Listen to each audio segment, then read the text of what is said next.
Hello, hello. Like so many stories of our times, this one too begins with a ring, light, and a camera. It features a woman named Jyoti Malhotra. She is from the state of Haryana. She's a YouTube influencer, a travel vlogger. She has 377,000 subscribers on YouTube, more than 100,000 followers on Instagram. Jyoti Malhotra has documented her journeys across the globe, from bustling cities to quiet mountain towns. But one destination stands out, and that is Pakistan. So she doesn't really look suspicious. She just looks like any random vlogger, right? Let me check out her YouTube channel. What's her name? Jyoti Malhotra, I guess. Okay. What's the channel name again? Travel with Joe. Okay.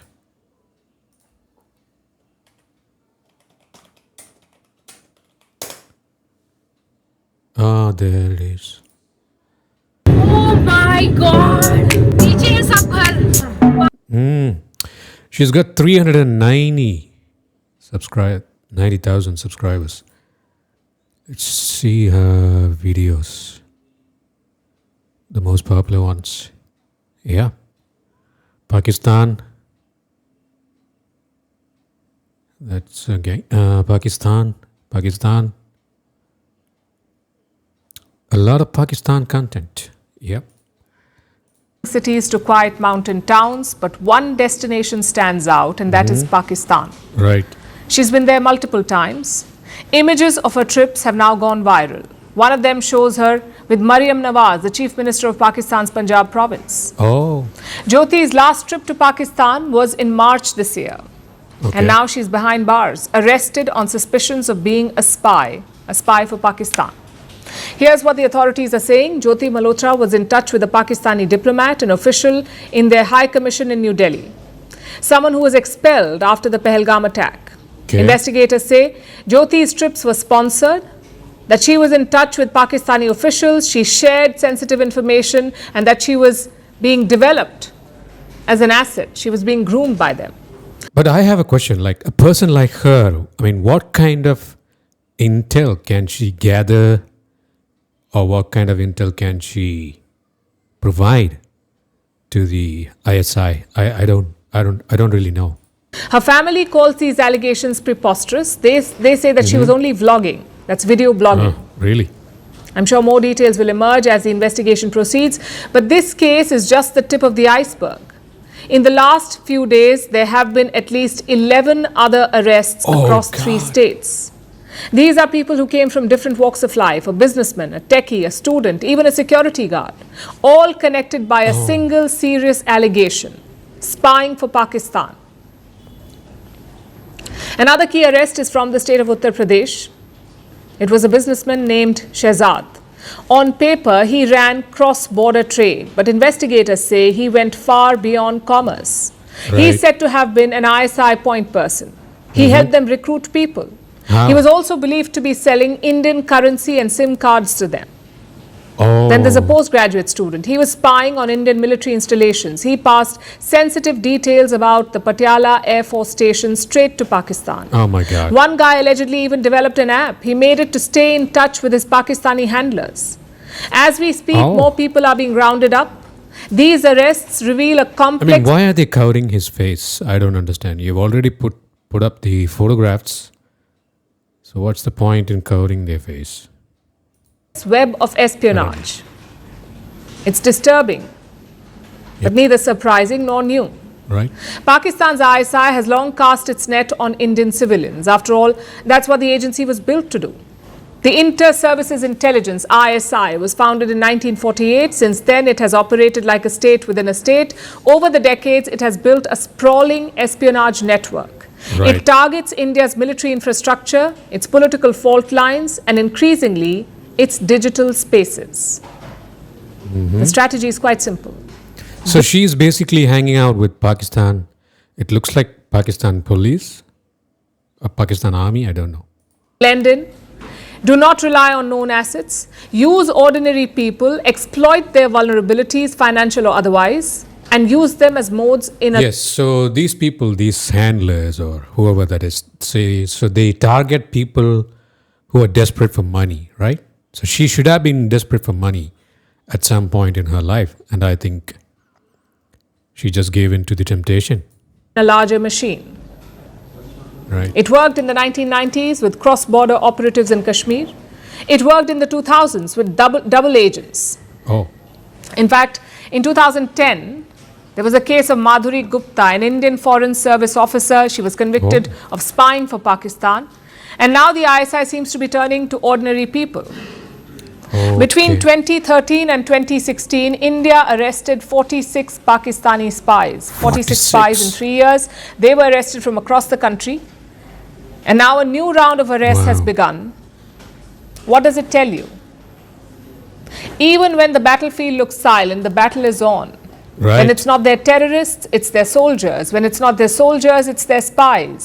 Some do it unwittingly, others know exactly what their mission is and for whom.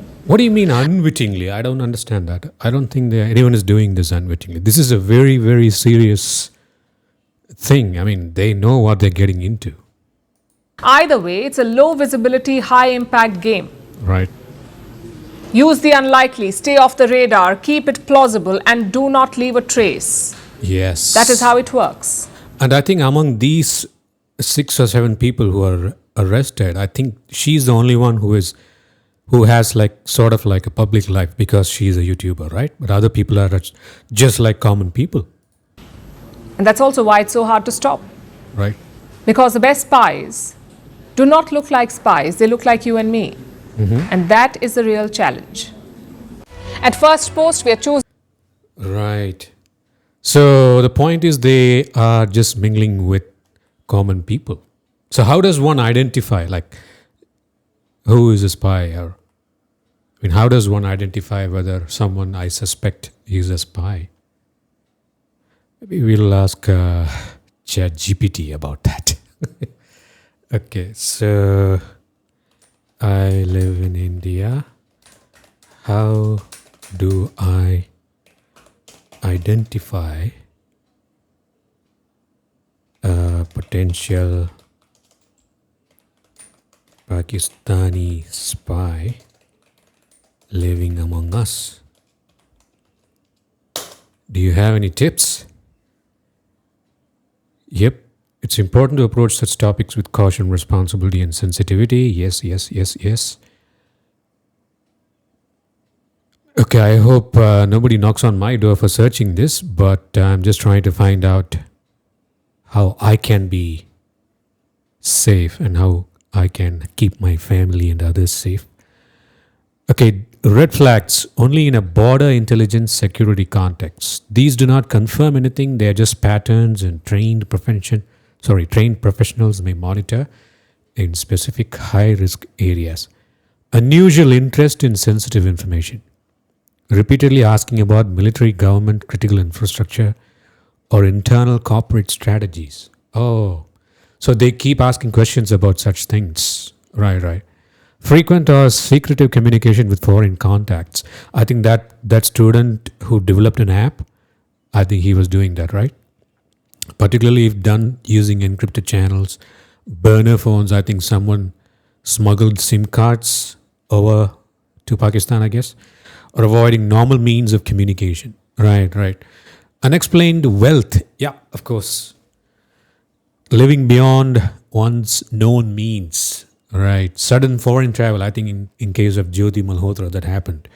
Expensive gadgets. I think her trips were sponsored by ISI is what she said, right?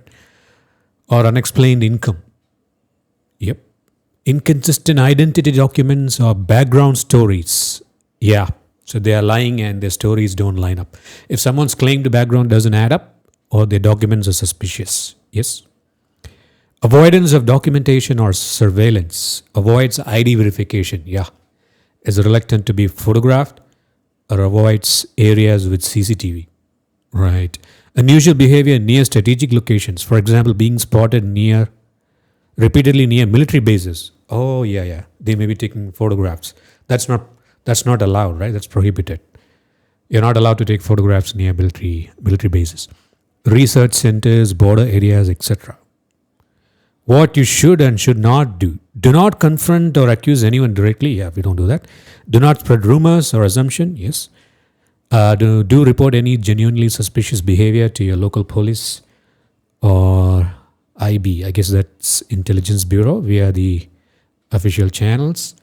Do remain vigilant but balanced. In a diverse society like India, people of all faiths, languages, and even nationalities live peacefully. Yeah, we should not be suspecting anyone just because they're from a certain faith or they speak a certain language or look like something.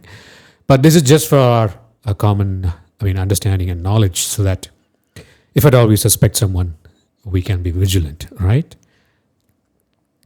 So reality check. Most people from Pakistan living in India are legitimate visa holders. Yeah, we are not suspecting everyone. We know that. Refugees or asylum seekers, artists, journalists, or sports people. Yeah, the mere fact that someone is a Pakistani does not make them suspicious. Yeah. We know that. So these people, they have been arrested. By the way, I love Palki. She's great. She has, I think she has, I would say, enhanced the Indian journalism, taken it to a new level, especially after she has come up from WION. I guess she was with WION, and now she's independent, I think. Yeah. Shout out to Palki. And coming back to those spies. So I don't know what kind of punishments they are looking at. This is a very serious crime, right? If they are involved in sharing intelligence with Pakistan, then I think they are probably one of the reasons why that Pahalgam attack happened, right? And I also read somewhere that Jyoti visited Pahalgam, I guess. I think I remember reading that. So what kind of punishment are they going to get if this is proven? This is going to take a long time, I know, but I think this is going to be fast-tracked for some reasons. Fast-tracked because it's national security. Let me ask ChatGPT, what sort of punishment do such people get? In India, individuals caught spying, including foreign nationals such as Pakistani spies, can face severe legal punishments. Yeah, what are those? Official Secrets Act 1923. This is the primary law used against the espionage. It criminalizes the sharing. Yeah. What is the punishment? Imprisonment up to 14 years. Yep. I think that's not enough. In some cases, life imprisonment if the act seriously threatens national security. I think this falls under that, I guess. Life imprisonment, yes. What else? Unlawful Activities Prevention Act 1967. Okay, used in terrorism-related or anti-national activities. I think this falls under that too. Often alongside espionage charges. Allows for longer detention periods without filing charges. Right. So punishment, minimum 5 years to life imprisonment. There you go. What else? Indian Penal Code sections 123, 121. Punishment, death or life imprisonment. Yeah. So nothing is off the table. Up to 10 years and fine. Okay. So how the process works? Arrest by law enforcement, that's already happened. Interrogation and investigation, sometimes jointly by IB, RAW, and state police. I think that's going on. Trial in court, that's going to happen soon, I guess. Often closed door, especially in national security cases, of course. Understandable. Conviction, followed by long-term imprisonment or deportation. Yeah, I think all these are Indian nationals, so there is no deportation. So they're going to be probably convicted and thrown in jail as they deserve. Okay. Whew. It's a very serious thing, I think. So all these things are coming to light after the conflict. So that means people are getting to work. And how did they get caught? That's what I'm curious about. I don't know. Probably they traced their calls or something. Something should have happened. Yeah. Well, anyway, that's it for today. So we'll keep you updated on this as the story unfolds. So see you guys in the next one.